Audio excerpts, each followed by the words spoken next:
Make America great again.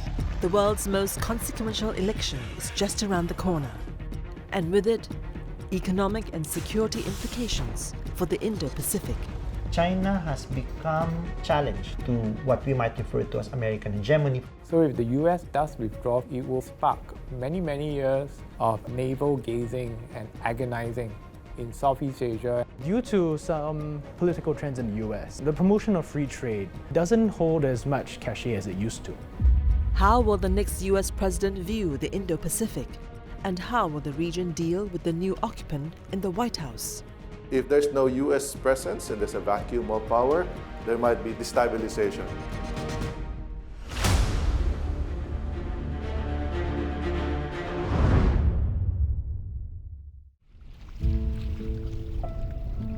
"52-year-old Vianney Muli has been fishing for over 2 decades.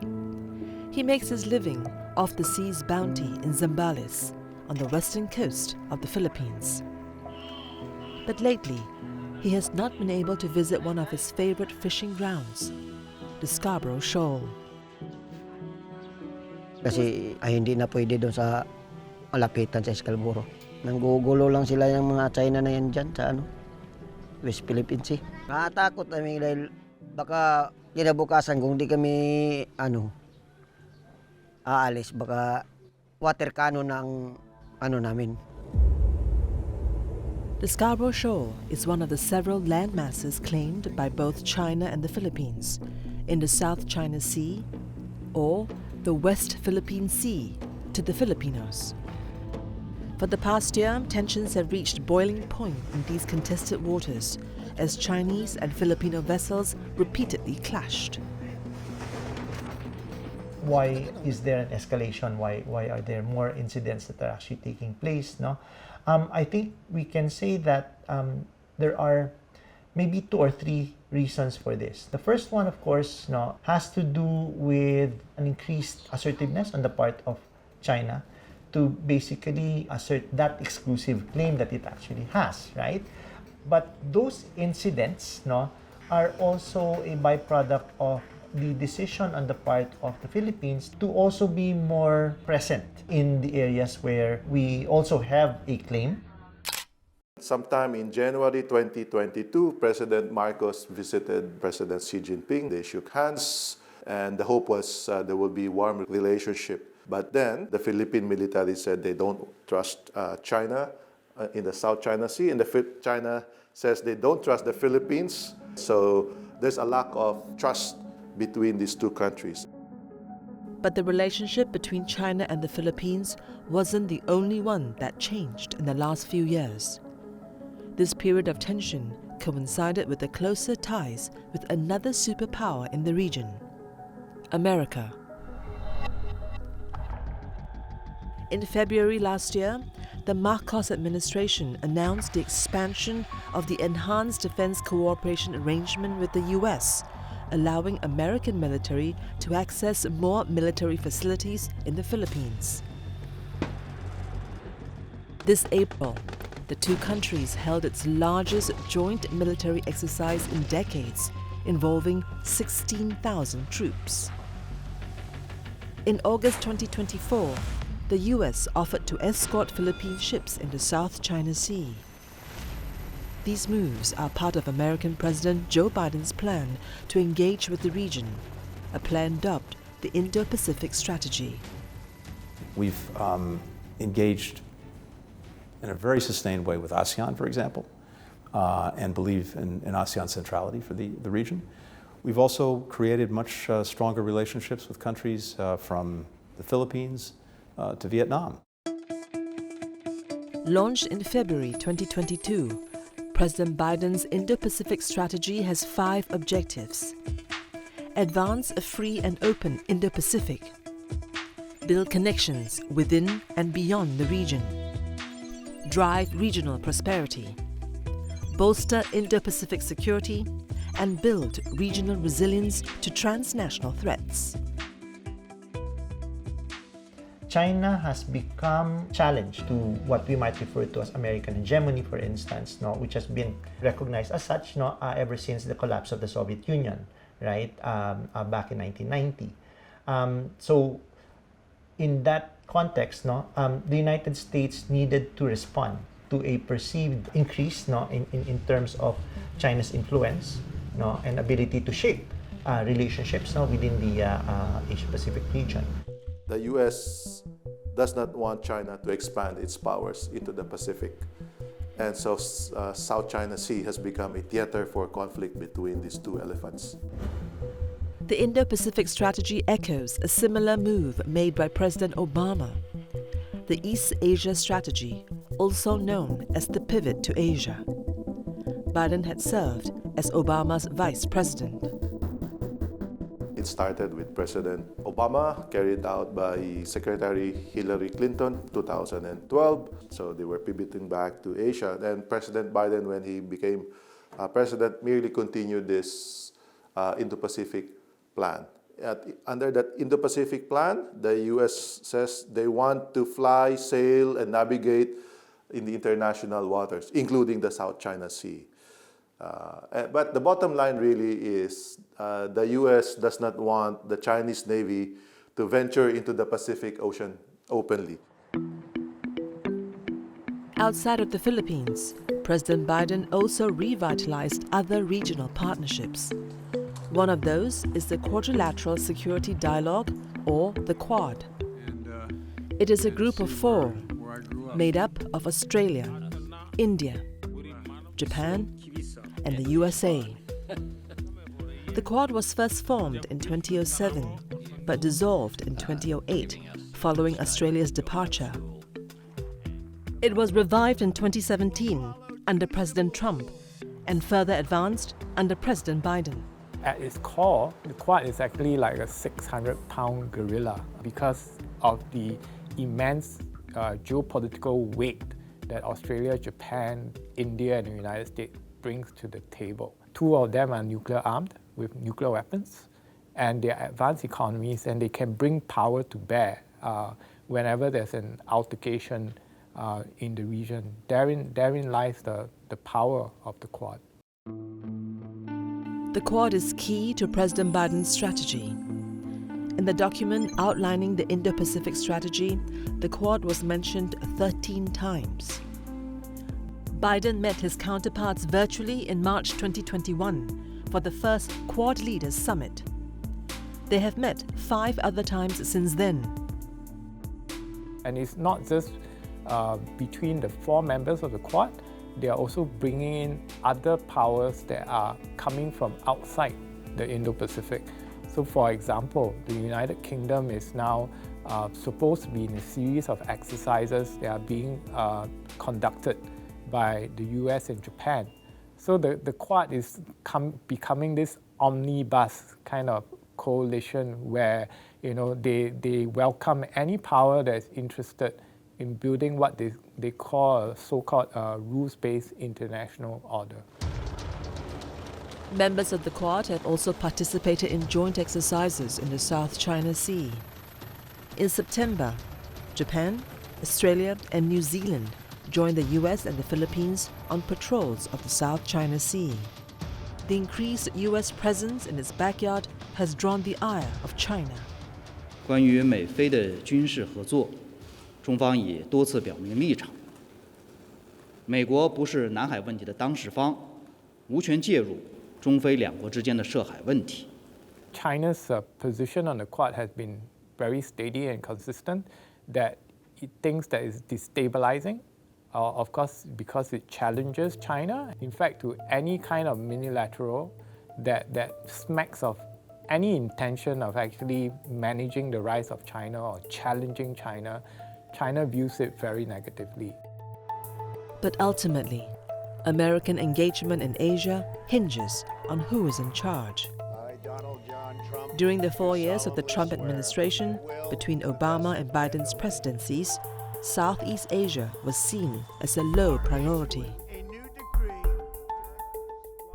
The Trump administration, and we can see this even now in terms of the campaigning that's taking place, tends to emphasize domestic developments in the United States, American presence in the Asia-Pacific region, was seen as secondary, if you will, to the need to actually address domestic issues. It's less muscular engagement with Southeast Asia during Trump's time compared when the Democrats, when they would use their naval power to project themselves in this part of the world.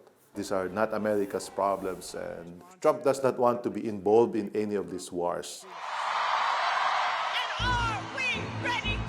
On November 5th, the US will elect a new commander-in-chief.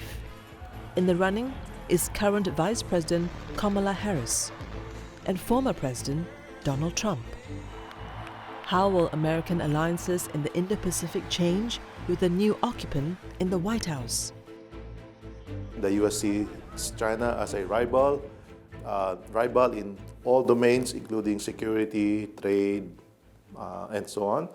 And whoever becomes US president, this policy will not change because the Republicans and Democrats agree that they need to control the rise of China, and they view China as a potential rival. I don't think that there's any reason for the Harris administration, or for even a Trump administration for that matter, to actually see the dissolution of the Quad. It's just a question of how significant is the Quad going to be in American foreign policy towards the region. The Quad will be there, and a Harris administration, I think, would take advantage of its presence and actually increase levels of cooperation and work with and engagement with the Quad countries. While Vice President Harris rarely touched on foreign policy matters on the campaign trail, she signaled her position during a 2022 visit to the Philippines. We will continue to rally our allies and partners against unlawful and irresponsible behavior. When the international rules-based order is threatened somewhere, it is threatened everywhere. As for former President Trump, if he is re-elected to office, the relationship might be more transactional. There was a Indo-Pacific strategy that was adopted by the Trump administration, but a significant part of it asserted the notion of American allies actually taking more on the burdens of security in the region. We know President Trump is a businessman. Businessman, you get what you want at the right price that he's asking, right? You want security, pay for it. You're the one who benefit it. Right. So it's just an economics question. What is the right price to pay? In 2024, a survey of ASEAN countries found that 50.5% of respondents preferred China over the US, a significant change from the year before, where Southeast Asian nations clearly favored the US.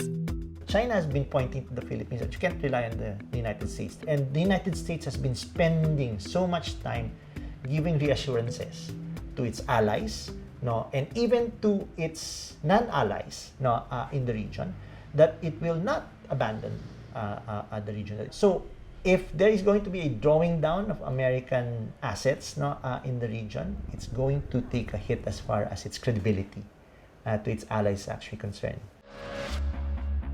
The Indo-Pacific Plan, however, is not only a security strategy. There is also a promise to invest in the region. Will this change with the new president?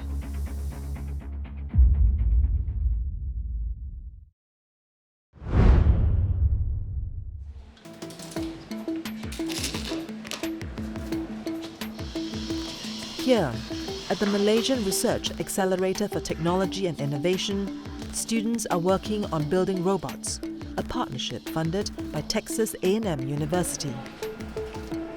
Malaysia has plans to be a regional technology hub by 2030. The FDIs has been pouring in this part of the world. They're coming to Malaysia, and essentially in the area of data centers and this and that. The semiconductor business is booming in Malaysia. Up north, Penang is and really thriving. Scutta Robots set up their lab here in the Meranti compound in 2020. Meranti is Malaysia's research and innovation agency. It hopes to transform innovative ideas like Scutta Robots into marketable products. To date, Scuttle Robots have invested $200,000 into its Malaysia operations. In building links to Asia, the Biden administration sought to leverage its key advantages: technology and economics. The Indo-Pacific Strategy document outlined how the US will promote new partnerships for cutting-edge joint research in critical domains of science and technology. So, in May 2022, President Biden launched the Indo-Pacific Economic Framework, or IPEF. Malaysia, along with 6 other ASEAN countries, are part of this 14-member bloc. The Indo-Pacific Economic Framework, or IPEF, was supposed to be an economic centerpiece for America's foreign policy in the region. Things like that is quite important because you need to show that America has a strategic direction that it wants to go towards, as well as provide credence to the claims that it's committed to this region for the long term. IPEF came in at the start of the Biden administration's term. He was hoping that this would create a new framework by which the US would be able to engage the region in terms of economics. The IPEF is structured around 4 main pillars: trade, supply chains, clean energy, decarbonization and infrastructure, as well as tax and anti-corruption. Of these, much progress has been made in negotiations on the clean economy front.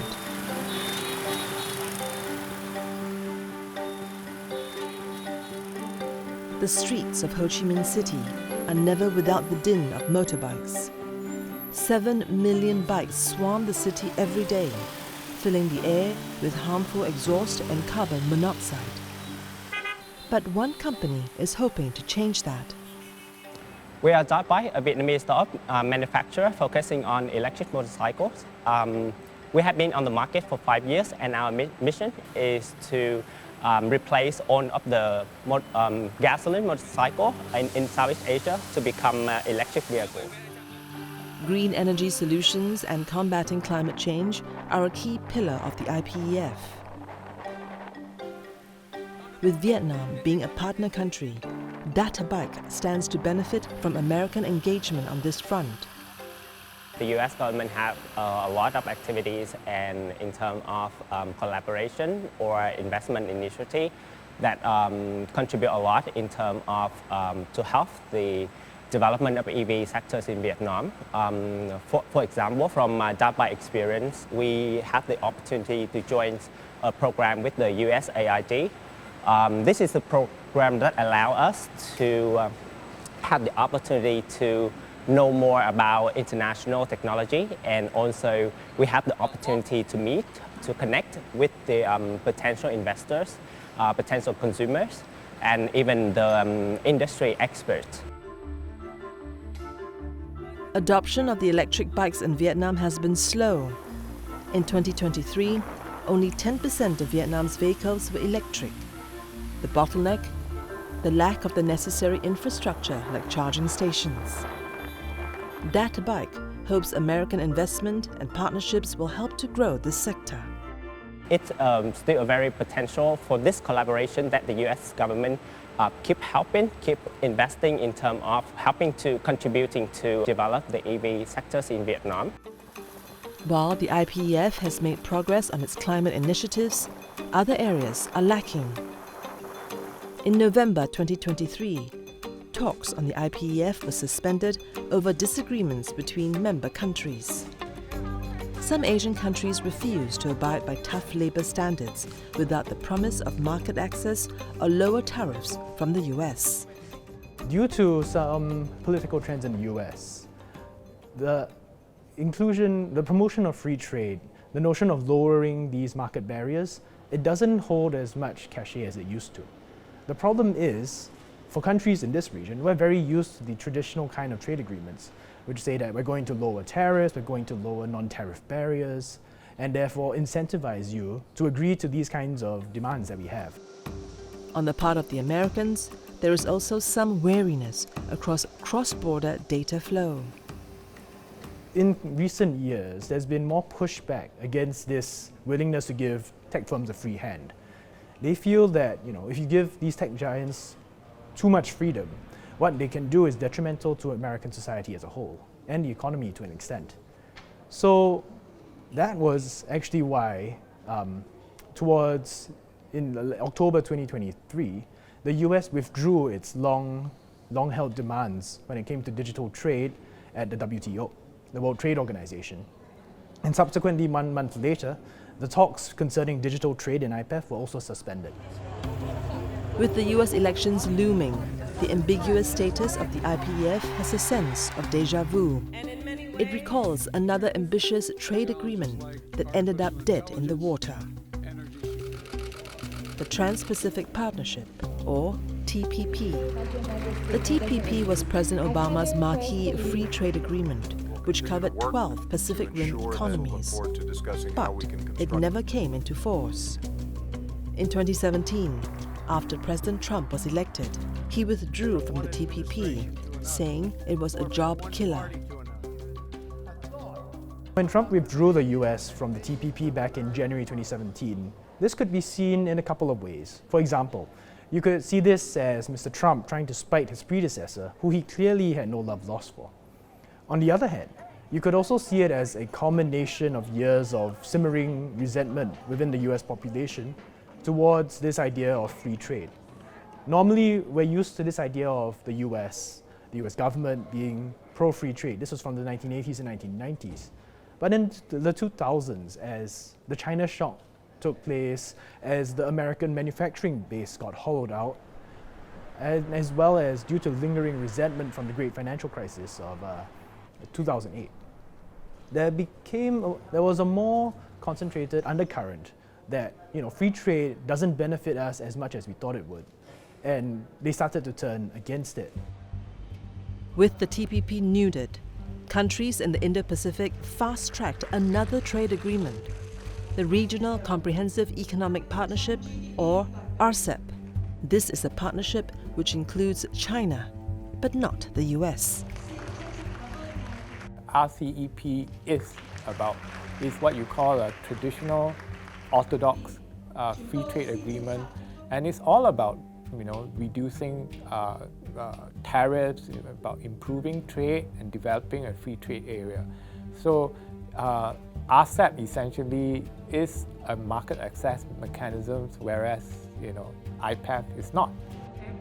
RCEP is more economic oriented, even though Cambodia and Laos, Myanmar are treated as the poorest countries in ASEAN, but all the 10 countries of ASEAN are invited to join. So the differences between RCEP is that RCEP focuses on economic and allow all the 10 countries of ASEAN to join, but IPEF proposed by the United States, only 7 countries of ASEAN, and they are more political oriented.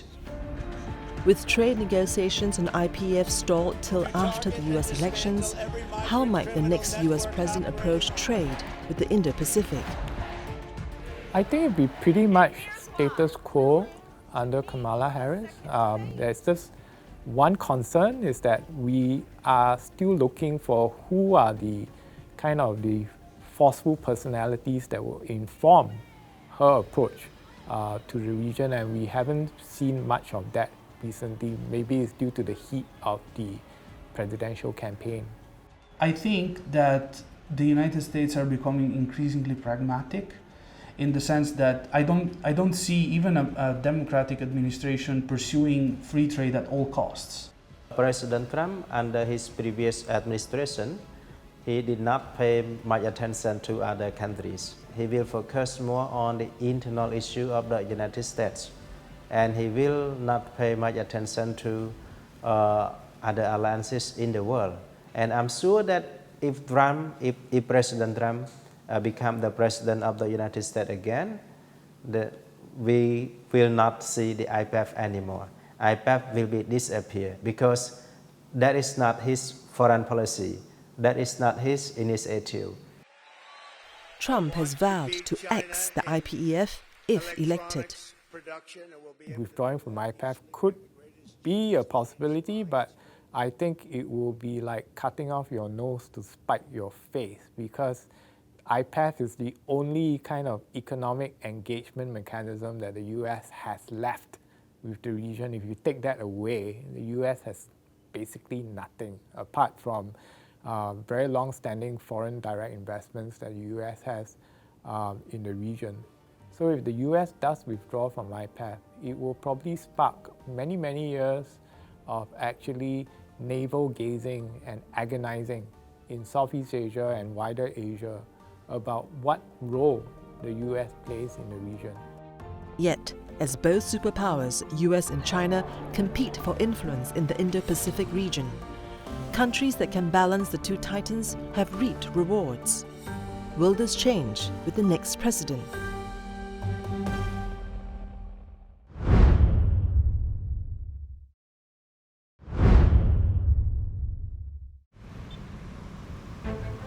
Vietnam, one of the fastest growing economies in Southeast Asia.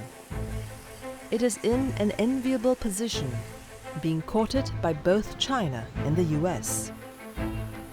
American wireless technology firm Qualcomm has had a presence in Vietnam since 2003. Vietnam has a vast talent pool for engineers and world-class infrastructure. And also, we do see the rise of startup in technology sector, and with the R&D and the center in Vietnam, we also contribute to the country workforce development. We now working with one of the leading telecommunication company in Vietnam to design and enable the country to roll out 5G quicker and with a more cost-effective way. In 2013, total Vietnamese exports in terms of electronics to the US, it amounted to about $110 million. Fast forward to 2023, February, the amount just for semiconductors had grown to about $562 million. And that was just in February, and it was also a 75% increase year on year, going to show just how much it had increased and how rapidly it had done so. And soon, Vietnam's growth may be spurred by additional US investments. In 2023, President Biden visited Hanoi with billion-dollar deals being signed between US and Vietnamese companies. The US government also invests $2 million US into a workforce development program, and that will benefit Qualcomm operation in Vietnam because we will have more access to the local talent pool. President Biden saw a moment in which Vietnamese interests and US interests overlapped in terms of, say, strategy and in terms of economics, and he wanted to leverage that moment in order to improve the bilateral relationship. Countries like Vietnam have capitalized on the US-China economic rivalry, which began in 2018, when President Trump enacted a series of tariffs on Chinese goods. These companies that had enjoyed their time in China suddenly felt the need to to expand their reach, to diversify, due to this geopolitical pressure. And that's when we saw a massive influx of investments into Southeast Asia. Countries like Vietnam, countries like Thailand, all benefited from this. This diversification came to be known as the China Plus One strategy. China Plus One strategy is part of a de-risking, so that when the American president imposes high tariff on China, that means they will not be competitive when exporting to the United States. So they move down south to Vietnam so that they can continue to enjoy lower tariffs when they export back to the United States. That is what is meant by economists when they say China Plus One. It's a de-risking strategy. This would intensify during Biden's term. He would keep Trump's tariffs in place. Additionally, under Biden's charge, the 2022 CHIPS Act barred the export of high-tech chips to China and restricted US investment into this sector of the Chinese economy. Say about 2020, the US suddenly realizes that a lot of its chips, they're either coming from China or they're coming from places that are near China and, may be at risk in the event of some kind of conflict. So it started to move semiconductor manufacturing, or rather its companies started to move out of China and go into Southeast Asia. particularly Vietnam and Malaysia. Intel is planning to invest $7 billion in a factory in Malaysia. Nvidia has invested over $250 million with companies in Vietnam. In 2020, Qualcomm unveiled its R&D facility in Hanoi, the chip designers' fest in Southeast Asia. With the presence and the R&D lab in Vietnam, we want to enable Vietnamese company to design and manufacturers make in Vietnam product and bring those products to not just to Vietnam consumer market, but also to other countries in the world. Meanwhile, Beijing is not sitting by the sidelines and ceding the region to Washington. A few months after Biden's Vietnam visit, Chinese President Xi Jinping also called on Hanoi with his own set of trade deals. China has also courted other Asian countries, including close US allies, Japan and South Korea. So the laws of economics does not respect all of this geopolitics. People will trade, countries will trade wherever they want to trade. No amount of asking or begging will stop these countries from dealing with China because it is in their interest. This competition among, of course, the United States and China has many characteristics, and one of the salient characteristics is the ability of China to fill some gaps in terms of US disengagement in the region, in economics, and especially in infrastructure and development assistance. China is ASEAN's top trading partner. It has strengthened ties with many countries in the Indo-Pacific with its Belt and Road Initiative, or BRI. Launched in 2013, the initiative offers generous loans and construction undertakings of infrastructure projects. In Southeast Asia, Indonesia and Vietnam have been some of the largest recipients of BRI investments. The Belt and Road Initiative was used by China as a tool of economic statecraft, but also to promote the role of China as a leader in providing economic goods. This political component of the message that China sent consistently ever since 2013, when the Belt and Road was launched, is that China is out to provide development assistance against what was the so-called Washington Consensus, so the old paradigm of development. In Southeast Asia, the Belt and Road Initiative, it's actually been rather successful. We've seen recent success stories like the Jakarta-Bandung high-speed railway, like the China-Laos railway, kind of testament to China's ability to build these projects in what I would say Western countries and firms would consider high-risk environments, where the economic case for these things might not be as strong.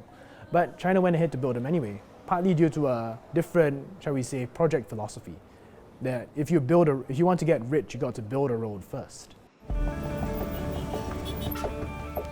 In sum, Southeast Asia has largely benefited as the superpowers jostled for influence. The question is, will this continue to be the case with the new president in the White House?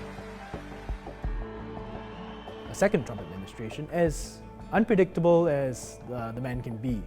I think in Washington right now, there's kind of this bipartisan realization that the Indo-Pacific, including Southeast Asia, is a very important region. So he's not just going to up and abandon us. He might dial back some of the initiatives that President Biden put in place, including the Indo-Pacific economic framework. But at the same time, we might see a kind of flowering of personal relationships between him and certain Southeast Asian leaders, like Indonesian President Prabowo Subianto, Philippine President Ferdinand Marcos Jr. For the potential Harris administration, I think a lot of her strategy towards Southeast Asia is going to mirror what her predecessor, President Biden, did. She's been to the Philippines, she's been to Vietnam, I believe she's been to Thailand. She probably understands the value of showing up, reassuring them about America's presence in this region and its willingness to engage with us. I think it speaks to how many ASEAN member states operate in the Sino-US universe, which is as open as can be, as in there are no kind of fixed relationships or in terms of alliances. They are very open about engaging both China and the United States. So if to put it rather crudely, it's about having your cake and eating it at the same time. But being caught between two superpowers isn't always a bed of roses. Should tensions with China escalate under a new American president, will Asian countries be asked to choose sides?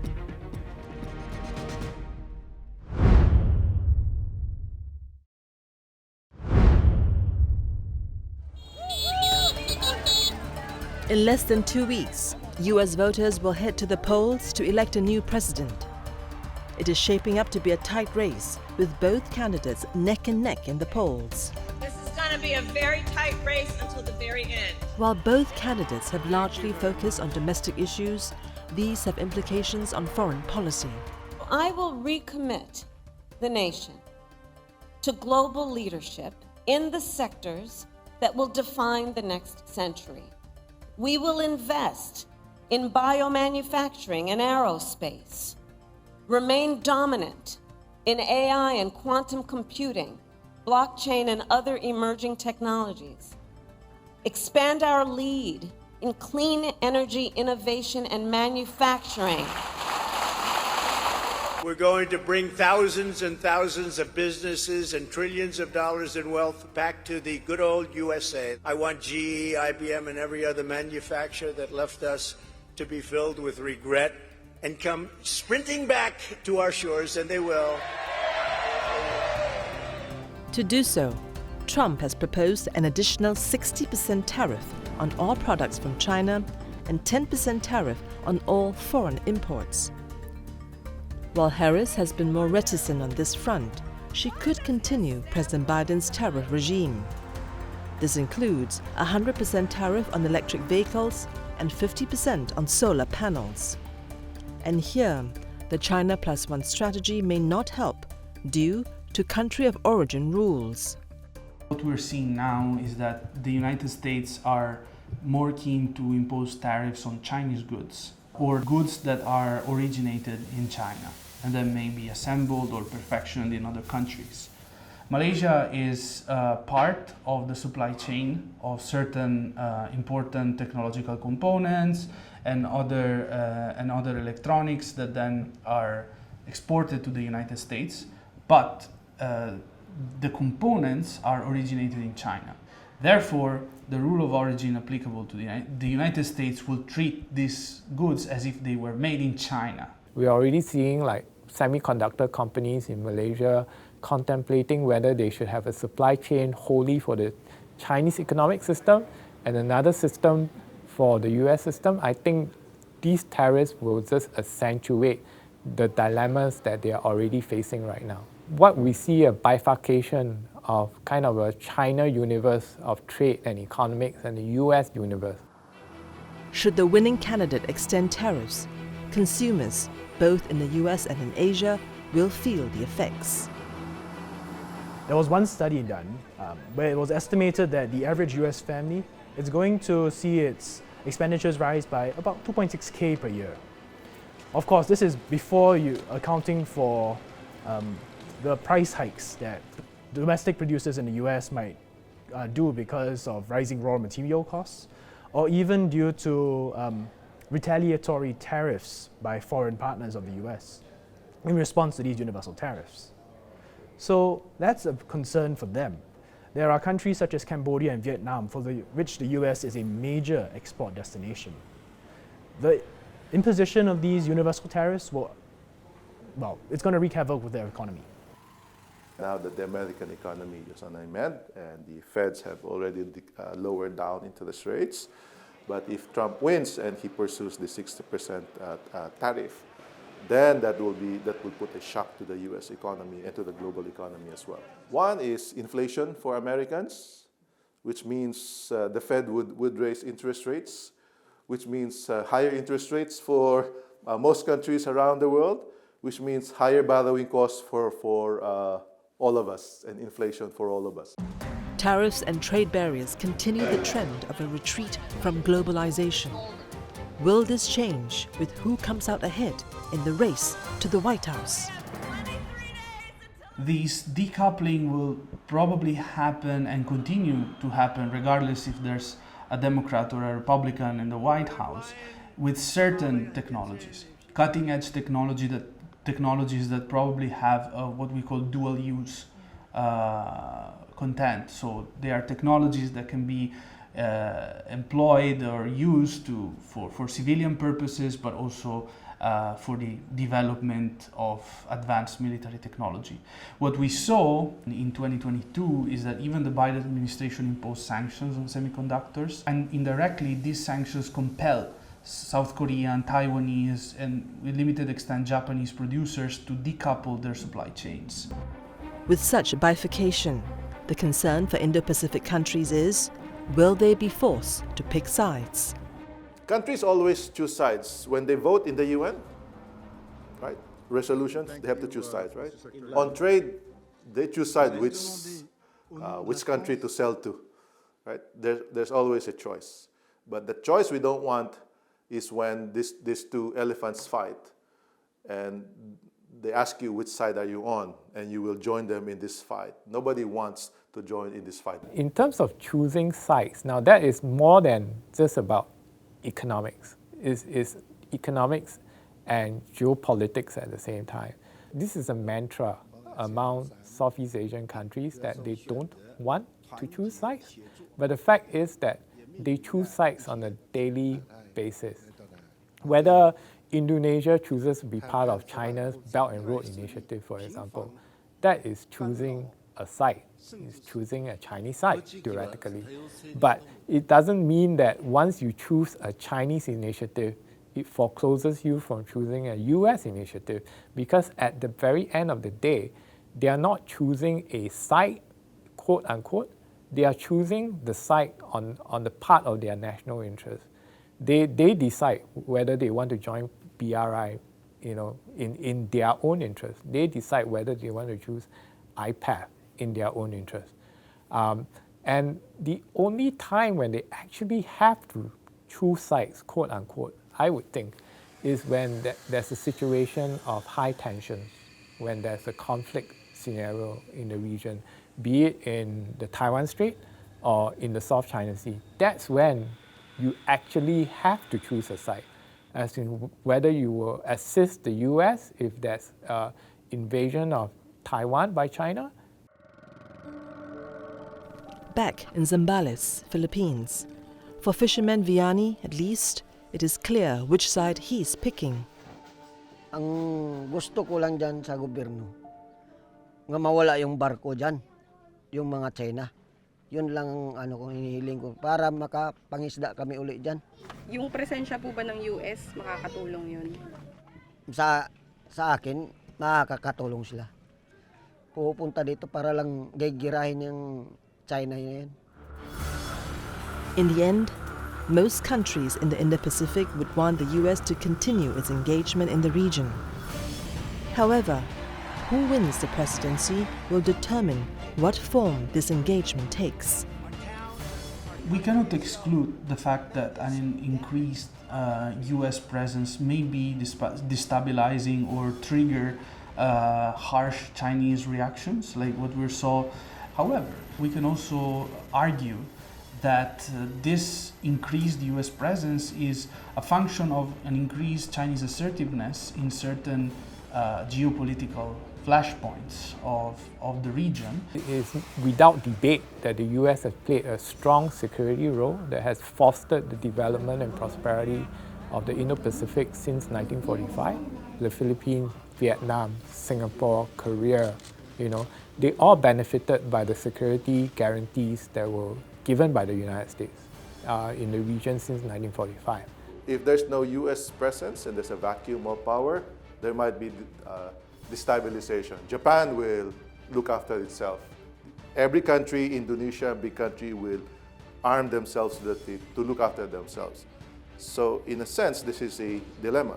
Countries in Southeast Asia wants the US as a resident power, but as a responsible resident power, not provoking a fight and not trying to destabilize the situation in the region, but putting missiles Too much presence by the United States can be destabilizing. Zero presence can also be destabilizing.